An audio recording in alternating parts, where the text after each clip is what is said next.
you're training your children for something. Sure. So what are you training them for? Right. Or you're not. You're revealing to your soul.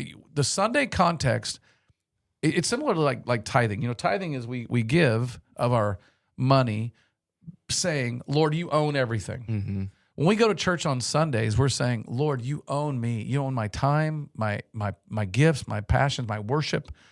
And so to say, well, it's on my days off, that's the only time I got off, and who are you really worshiping? Yeah. You have to ask who that is. I've always found it to be true that when I give to the Lord what is the Lord's, God refreshes me and meets me in ways that I could never imagine. Mm-hmm. Every year it happens. The weather gets nicer, the calendar gets fuller, the fishing poles come out, the camping gear gets dusted off, kids get out of school, and suddenly everyone's schedule goes from manageable to looking like a military operation. Before you know it, summer becomes a blur of vacations, family reunions, baseball tournaments, camping trips, lake days, and wondering why September showed up so quickly. Meanwhile, Christians are often asked, can God really use vacations and recreation for ministry?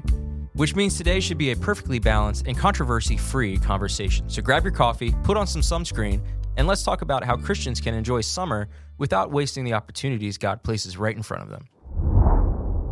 All right, CLF, you're here again for another episode of CLF Conversations with myself, Perry, and then joining me as always is Pastor Dave, Director of Recreational Sanctification York, reminding us that while fishing can be relaxing, Jesus still expects us to be fishers of men. Oh, boy. Anything to add on that? No, I'd like to subtract all of it. Oh, man. You're Director of Recreational Sanctification. Boy. All right. So today's episode is flip-flops and faithfulness. Wow. Okay. All right, CLF. So before we dive into this episode, I just wanted to give you one quick announcement that as of right now when we're shooting this, hopefully this episode will be coming out on Friday, June 12th. But that means on the 14th when we have church, it's going to be a Brown Bag Sunday. So stay after church this Sunday for Brown Bag Sunday. Bring a lunch, bring a chair, bring a blanket, and just simply enjoy fellowship together as a church family. No agenda other than just hanging out. Right there in the courtyard in the grassy area at Jacoby Auditorium. So now that we have that out of the way, let's go ahead and set this one up there, Pastor Dave. Summer often changes our routines. Mm-hmm. It often does. Schedule becomes less structured. I think that's why there's a portion of us that really enjoy the fall, right? Because we get back into that structured routine. Travel increases, sports and activities fill the calendar, families spending more time outdoors, friends are coming over, right? Yet Christians can unintentionally drift during those summer times, right? Yep.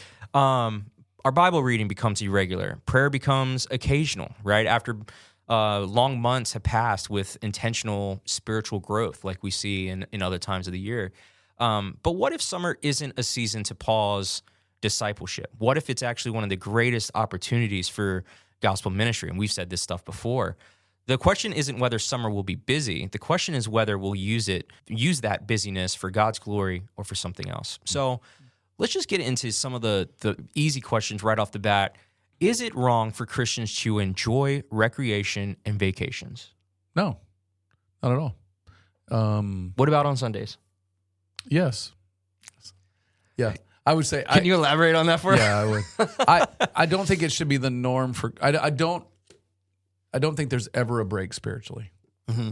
And here's my challenge to this, and it's become more evident, I think, as I've gotten older and more things I watch around us.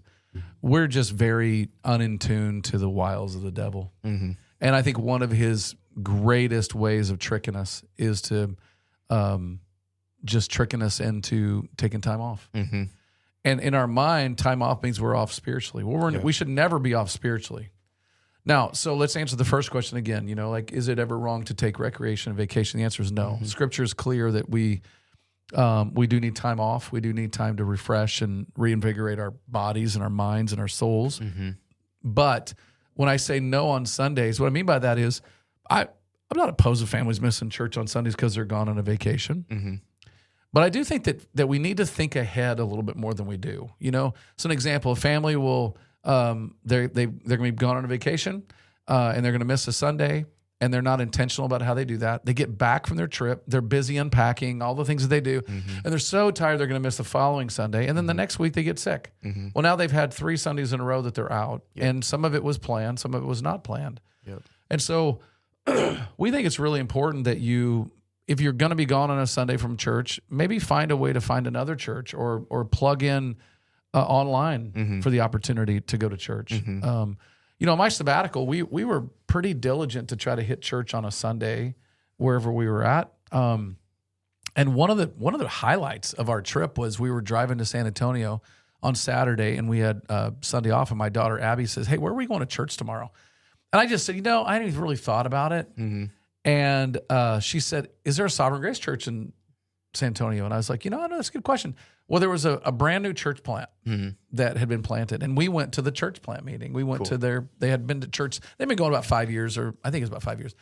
And we had a blast and went to lunch with the pastor and his wife and just enjoyed their fellowship. And he was super encouraging. He gave me a book on rest that was one of the best books I read while I was gone. And it was really a sweet time. Here, you look like you could use this. Yeah. Read up on this. But what I thought was awesome was it was a suggestion from one of my kids. Yeah. And I appreciated that. And so we just we believe that you should make Sundays a priority in your home. And that and taking it off doesn't mean you can't. It doesn't mean you shouldn't. There's sometimes you do. It shouldn't be the norm. Sure. And I think we make it more the norm in the summer. Sure. Than we make it than we don't. Then we make it the abnorm. Right. Yeah, but Pastor Dave, you don't get it. The only days that I can take off are Saturday and Sunday. Yeah, I understand. And so I think one of those should be to worship, and you set some time aside, and you get up early with your family, take them to church, and you have to ask again. What you have to ask yourself: you're training your children for something. Sure. So what are you training them for? Right. Or you're not. You're revealing to your soul.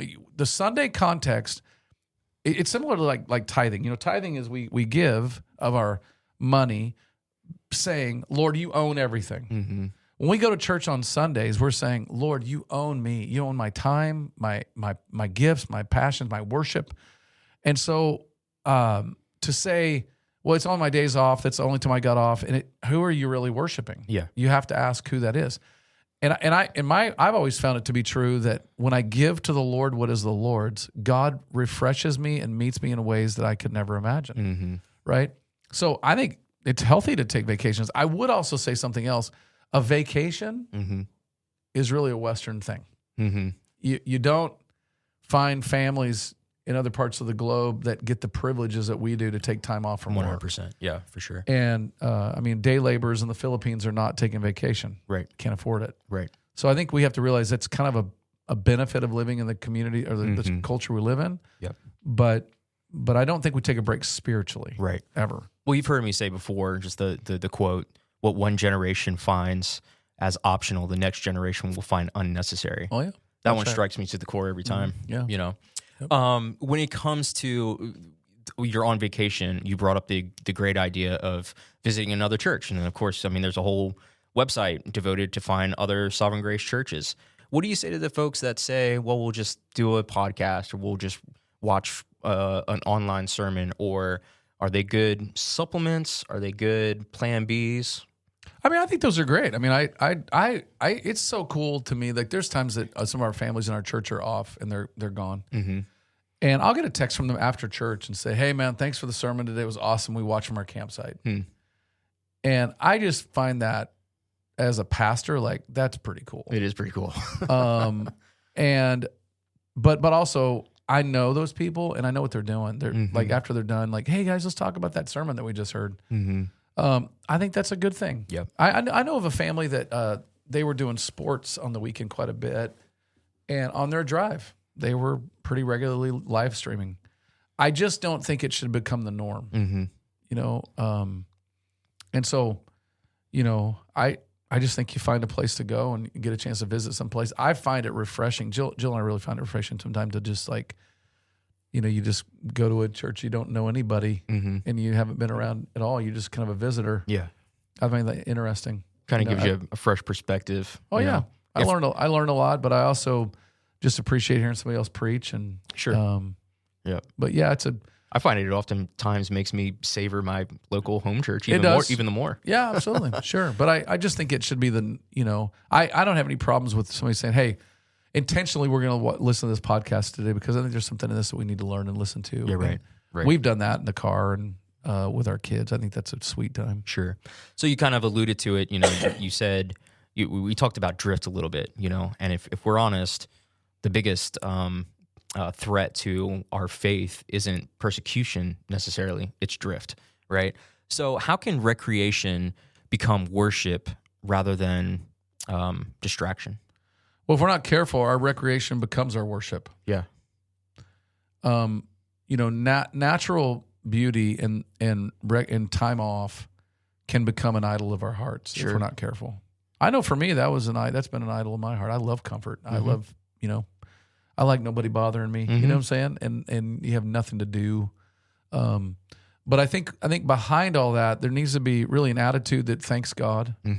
Everything is good when it's done with thanksgiving and received with thanksgiving. And I think we intentionally then look for ways of how is God meeting us? How is God showing himself? How are we expressing gratitude with people around us? How are we representing Jesus? Again, you don't take time off. So like when I go to a restaurant on vacation, I'm still a Christian. Yeah, you're right. And I want to represent Christ really well. Yeah, I'm on vacation. I can just let the filters, just go. Yeah, and the answer to that, no, you don't. Yep. You don't stop your viewing right filters because you're off. Yeah, you're still on Team Jesus. You're still wearing that jersey. Yeah, you're still a Christian, and I just it should govern your recreating. And I think you want to be careful about it. So like for me, one of the things I love about vacation is it's kind of fresh time, and I'm just able to get up in the morning, grab a cup of coffee, and have kind of an unlimited, an unscheduled just time with the Lord. And I try to do that on my vacation. I know of a pastor that told me that when he's on vacation, he didn't have his quiet time, and I was always perplexed by that, because to me it's like my quiet time isn't like I'm a pastor, so therefore I do it. My quiet time is my time with God. I'm a child of God, and I love talking with Jesus, and so. I just think that's part of it. So I think you want to be intentional about it. I love theme parks. Yeah, I just do. I love thrills. I love Disneyland. Yeah, I always took you as a Disney guy. Yeah, I'm sure you did. Yeah, I hate the expense. Yes, if I'm being honest, $7 for a pickle, that seems fair. Exactly. Yeah. That sounds fair. And I taste it, and it's like this is not a $7 pickle. But I think that we've gone to theme parks, and after we're done with it all, we spent some time with the kids and just said, let's think about the things that were amazing that like God did, and it was cool. Like, man, how did God make people that engineered a ride like that? How did you see how like flavorful that chocolate ice cream was? And, eat like a Christian. Yeah. And I'm a big fan of that. Like you eat and play like a Christian, and you should be the one have the, Jonathan Edwards believed that God gave us spiritual senses that became second nature to us. And I'm like, I want to live in that sphere all the time. Like this is amazing. Yeah. Right. So again, so why is it summer? And I know summer gets picked on a lot, but why is summer especially a spiritually difficult season for us? Well, I do think you hit on it earlier. We're out of routine. Yeah. Here in Oregon, the sun has shown up for 72 hours and we're going to get it all. Yeah. Right. We have the most glorious summers. Oh man, the other night we were leaving a McMenamins after a meeting, and it was like 68 degrees. The sun was out, no wind, and I looked at the people and I said, "This is why I live in Oregon." Yep, it is stunning. Yep, and so I've said Oregon is just showing off right now so many times in the past unreal. couple days. It's unreal, and so I do think it's I think it's because we have so much more free time. Sure, none of it's structured. Yep. And we're just out of rhythm. Our kids are out of sorts. Yep. They don't have a schedule. We don't have a schedule. Yep. And I think that does create something for us. Our faith, it requires some intentionality. Yes, it does. I reminded the psalmist all the time. Early in the morning when I rise up and seek thee, and or late at night, I remember your faithfulness. And I just think those are things that we probably get out of rhythm of more often than not. We also get out of rhythm. You go on vacation, and here's the thing that I remind my children of a lot, especially when they were younger. okay, we've gone on vacation and all we've really done is serve our whole family, or we just served ourselves. So when we have this family over for dinner, they're going to be a little irritating to us because we're self-focused right now as a family. So let's be aware of that. You know, you go camping and you kind of crawl out of bed when you want, and you stay up late and play cards and you do your thing. But then you're coming home and you got to hang out with somebody, or your siblings going into your room, and you've given yourself over to all this stuff. I liken it to, like, if you've ever been in the hospital for an extended stay, which is awful, but you got nothing else to do but sit around and watch TV. You're just like the TV on. Well, then you get out of the hospital. What do you want to do all the time? You just want to sit around, veg out, and watch TV. And you got to break these cycles, right? And so I'm a big fan of, like, keeping a rhythm. It doesn't need to be strict or weird, but trying to stay spiritually fit. Right. As I'm moving about my summer. Yeah. 1 Timothy 4:16, keep a close watch on yourself. Yeah, that's what that verse. I love that verse because Paul is telling Timothy there too, like, keep a watch on yourself and your doctrine. Yeah. And I think for most of us, we're like, okay, we're going to watch our doctrine. Sure. But watching ourselves, like, what does that mean? Like I've asked myself a lot, like, what are the things that reveal I'm in a bad way spiritually? What do I need to be aware of? Right. Yep. I'm not a good recreator. Jill would tell you this too, that I'm not good. I can't just go and sit with nothing to do. Yeah. I've got to think, and part of that is I need a purpose. I need to be moving to something. Yep. Jill could go somewhere and with a book in hand and just have a blast. Just be fine. Yeah. Yeah, it should be totally great. And I'm over there twiddling my thumbs like, when are we going to get out on a hike? Or when are we going to go doers and donors. Yeah. And my theory is, look, I paid the money to come to this place. Let's go see all of it. Yeah. My kids, they're like, Dad, man, you just wore us out. Like, we walked 8 miles today. And I'm like, I know, wasn't it sick? It was awesome. So, I think you're right. You got to keep a close watch on what you're doing. Sure. Watch your soul. Look for checkpoints. For me, I got check things like, if I'm getting overly sarcastic, if I'm becoming critical, those are bad ways for me. Yep. It reveals my own pride. It reveals I'm in a bad spot spiritually. Yep. So I think it's just important to kind of a metric know that, of showing you're slipping. Know your heart. Yep. So you brought up just a couple of them, but what are the spiritual habits that just become the hardest for us during the summer? I think probably family devotion. Okay. That's one. Your kids are going to bed later. Mm-hmm. You still got to go to bed at the same time because you got to work. Yeah, right. They're going to bed later. That's a bit challenging. I think that probably getting up on the right time. Mm-hmm. I don't know about anybody else, but I don't know if it was all the years I worked at school. And, you had summers off, and it's like, man, now I can finally catch up on the sleep I've lost. And I get where I'm like, man, I am like so tired in the mornings. And I'm a morning person. I love getting up and getting after it. So I think probably getting up in the mornings, going to bed at a proper time because the sun, it's awesome here because sun doesn't go down till later. Yep. I've got this outdoor area that I sit under. It's got a fire pit, and I got a TV, and I usually watch a episode of The West Wing, or I'm watching a baseball game, and suddenly I lose track of time. Yeah. And I'm not going to bed till whatever time. Yep. The sun definitely and it's throws just, you off. and the weather's so amazing. Yep. So I think those are some things. I try to switch up my Bible reading in the summer to where I do a little more Psalms, just something a little more light. Mm-hmm. Years ago, you might remember we did that summer Psalm series. And we had the best graphic for that. It looked like a light beer commercial, or like a Corona commercial. And it's just kind of this beach commercial. Like, that's refreshing. Yeah. And you kind of want to do that in the summer with your spiritual life. I want to sip on that. Oh, yeah, exactly. Yeah. Very good. Well, so, the summer, we're always thinking about ourselves. What's that vacation? What's that trip? What's that thing that we're going to do? How can Christians use summer for evangelism? It's the best. Mm-hmm. It's the best. You think about this. For those of you that go to baseball tournaments, or you go to games, or you go to whatever, you're around a team, or maybe you're just campers. You're just going and sitting in camping. You get unlimited time with people. They're just they're out, man. New people. Yeah. And I'm a big fan of faith, just being a faithful presence and talking to people, getting to know them. I'm not great when my kids are playing. I'm pretty focused on the game, and I want to be dialed into that thing. Yep. And I got to get a little better at that. But I would say you look for these opportunities of just, if you're at a camping spot, you're walking the circle and you're greeting people, you're kind, you're maybe at your campsite, you're doing family worship at night. There was a guy in our church that did this really well, and I always appreciated the way that he intentionally invited others into their campsite when they did family devotions.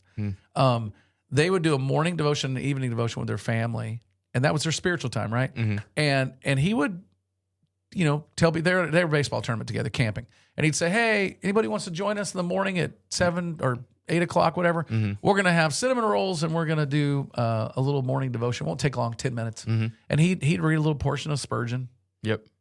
And then he'd pray. Yep. And it was the coolest thing. And I just always thought, this guy is so intentional about what he's doing. It was really good. Really cool. It was profound. Yep. But again, there seems to be a common theme there. You said the word intentional. Colossians 4:5, and this gets me every time. He writes, "Conduct yourselves wisely towards outsiders, making the best use of the time." Of the time, yeah. That's interesting to me. Redeem the time. Yeah, you got to use those times. My goodness sake, I can think of the relationships that we built through the sports world that they're still relations. I see them today. I was at the ball field yesterday watching a game, and people just came up, greeted me, very kind, knew me, knew what I did. They knew I was a baseball guy, but also knew as a pastor, and great questions. It was great. Yep. So for our listeners out there, I want you to think of this question in this next series of questions that I have for Pastor Dave, but I want you to be thinking of, who could you intentionally invite into your life this summer? Keep that on the background. And then for our next question for Pastor Dave is going to be, what role does hospitality play in gospel ministry, especially in the summer? Well, I believe this, that hospitality over time, in the near future, I think it's already there in our culture, is going to become the inroad for evangelism. I can see that. Mainly because, I don't think it's any different than the first century, but mainly because people are longing for community and relationships, and they're longing to be invited in. Let's say a genuineness. Yep. Yeah. And there's an interesting thing there. I don't think that hospitality is just having people to your home. Sure. I think it's also going out to dinner with people. It's meeting them at, say like Backside and having a time with the folks there. And I think it's got to be intentional. I have found through the years that when I am fellowshipping with other Christians in a broad way, in a big place, like say Backside or wherever, people take notice of that. They're aware of it, and I can invite new people into that sphere and that world. So I think it's incredibly important. But I think that biblical hospitality needs to be done all year long. But in the summer, people are much more open to it. There's much more opportunity to invite them to your home or hang out in your backyard or go to dinner with somebody. Yeah. Well, there's a gal that's pretty much our neighbor, but Em and I are going to go and weed whack and mow our lawn for her. And it's just the time affords us a little bit more, not just the sun, but he doesn't, he's out of school. I can go and meet him over there and kind of so it does afford that. But 1 Peter 4:9, show hospitality to one another without grumbling, which is another one we have to make sure that we're doing. That's that second portion, right? Yeah. So I do think that like I said earlier, I think that being generally open to other people. I can think of times in our lives where say Nathan was playing in a baseball tournament and Jill and I went, and we just sat down the line. We needed some time together. And there's other times that we just kind of went and sat among the folks and really enjoyed that as well. But just thinking in terms of building relationally, building friendship, hearing people's aches and pains and joys and successes, but being generally open, having a hospitable heart. Yeah, generally interested. Yes. Yeah. And that's exactly right. I just think it's really critical. Yep. Well, it's something that we definitely don't make we don't put a lot of stock in that these days with just all the tech means and everything being isolated, and even all the just going to grab lunch, whatever. Here's all these self-checkouts, just all these reasons why we don't have to interact with one another. I would also just say that put your phone down. Mm-hmm. You get people over, and you just got to get your phone down, Mm-hmm. and you're inviting them into your world for a reason. So I just really think that's important. I really do. I think when you're camping, you're at a tournament of some kind with your kids, you're doing something else. Mm-hmm. Be the same way with your neighbors around you. Sure. Just be open and hospitable and enjoy them. Yeah. Get to know them. Yep. It builds some long-term things that are important. Yep.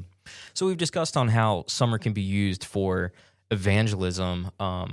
Hopefully you're thinking that way.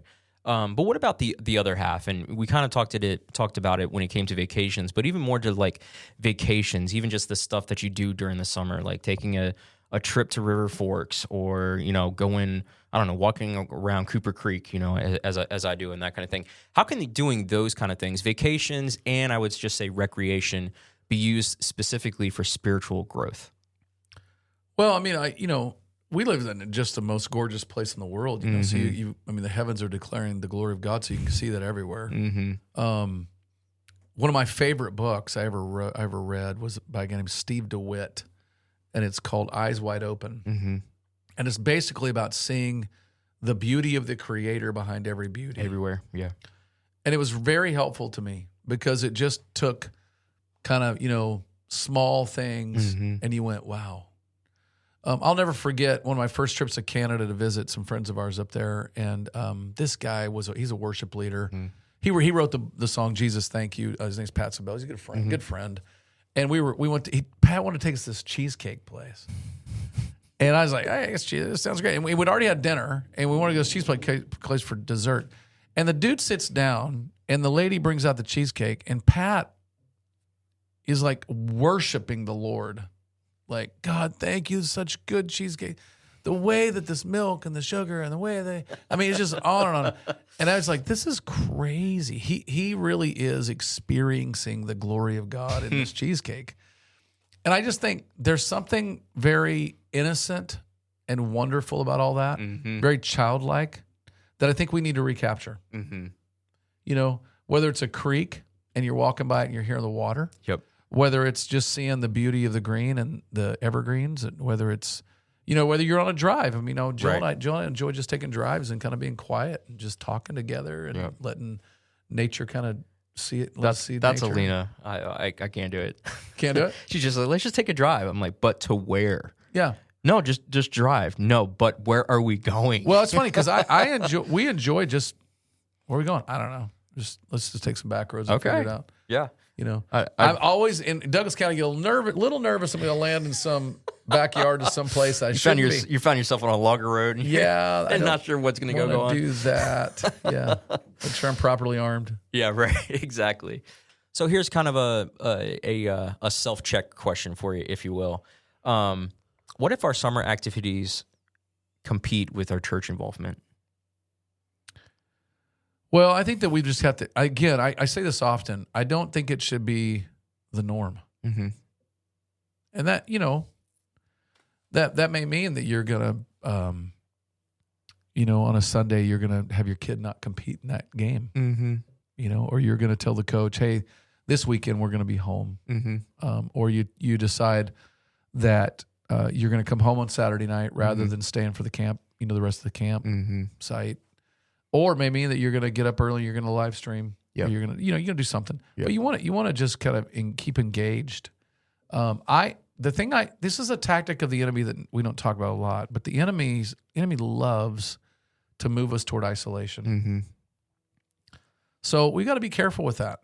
We go on family vacations and we're isolated to a degree, and that just can't become the norm. Mm-hmm.